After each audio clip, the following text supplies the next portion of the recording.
ఏమనుకుంటున్నారు అసలు ఏమనుకుంటున్నారు? అది ఒక లైఫ్లో చెయ్యాలనుకున్న ఎంతోమంది తపస్సు చేసినా చెయ్యలేని పని అది.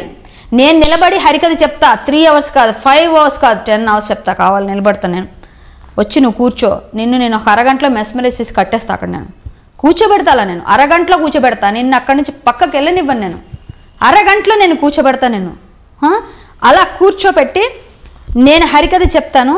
హరికథని నువ్వు ఒక్కసారి విని అది ఏంటన్న తెలుసుకొని దాని గురించి కామెంట్ చేయి.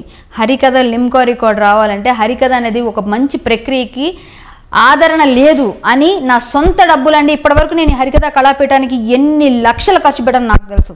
ఇప్పటికీ 2011లో స్టార్ట్ చేశాను నేను. మురళీమోహన్ గారు, బాబుమోహన్, జయలలిత గారు అందరూ వచ్చారు, విశ్వనాథ్ గారు. ఇప్పుడు ఇక్కడ నేను ప్రోగ్రామ్స్ చేస్తే ఇండస్ట్రీ అంతా వచ్చింది. రాఘవేంద్ర గారు నా హరికథ విన్నారు. రాఘవేంద్ర గారు మొత్తం కథ, మురళీమోహన్ గారు, సుమన్ గారు పాలాభిషేకం గారు వస్తారు వైజాగ్లో. ఇప్పుడు విజయనగరంలో విగ్రహం లేదు, దానికోసం నేను చేస్తున్నాను. ఎంతమంది తెలుసా ఎన్ఆర్ఐలు ఆదిపట్ల అని ఇంటి పేరుతో ఉన్నారు, ఆదిపట్ల అనే పేరుతో ఇంటి పేరుతో ఉన్నారు ఎన్ఆర్ఐలు. ఒక్కళ్ళు ఒక పైసా ఇవ్వరు తెలుసా, ఒక్క పైసా డొనేషన్ చేయరు ఎవరు. ఎన్ఆర్ఐలకి ఎంతండి విగ్రహం 5 lakhs అండి. అది విగ్రహం 5 lakhs ఖర్చు. ఏది మన కాంస్య విగ్రహం. మామూలు పీవీపీ అయితే 1,00,000 రూపాయలు నేనే పెట్టేస్తా. 5 లక్షలు నేను ఒక్కదాన్ని ఆడపిల్లని ఇల్లు చూసుకుంటూ అన్నీ చూసుకుంటూ నేను చేయలేను. నేను అంత సేవ చేసినా నా గురించి కూడా నేను చూసుకోవాలి. 5 lakhs నుంచి 6 lakhs ఖర్చు. అది ఆ 6 lakhs కోసం నేను 1 year నుంచి కష్టపడుతున్నాను. ఎవరిని అడగలేదు ఇప్పటిదాకా.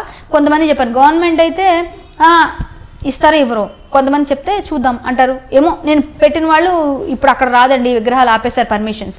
ఓకే, మనం సొంతంగా పెట్టుకుంటే వెళ్ళి మాట్లాడుకుని ఒక కాలేజీలో మ్యూజిక్ కాలేజీలో పెడదామని డిసైడ్ చేసాం. ఇప్పుడు ఆయన 18 సంవత్సరాలు ప్రిన్సిపల్ అక్కడ మ్యూజిక్ కాలేజ్. ఇంతవరకు ఆయన విగ్రహం అక్కడ లేదు. విజయనగరంలో చిన్న బస్సు సైజ్ ఉంది. అసలు ఆయన గురించి చెప్పాలంటే మనకు సరిపోదు, అంత పెద్ద మహానుభావుడు ఆయన. ఆదిపట్ల కళాపీఠం తరపున విజయనగరంలో ఎప్పటికైనా హరికథ స్కూల్ పెట్టాలని నా కోరిక. భావితరాలు మర్చిపోకూడదు హరికథని.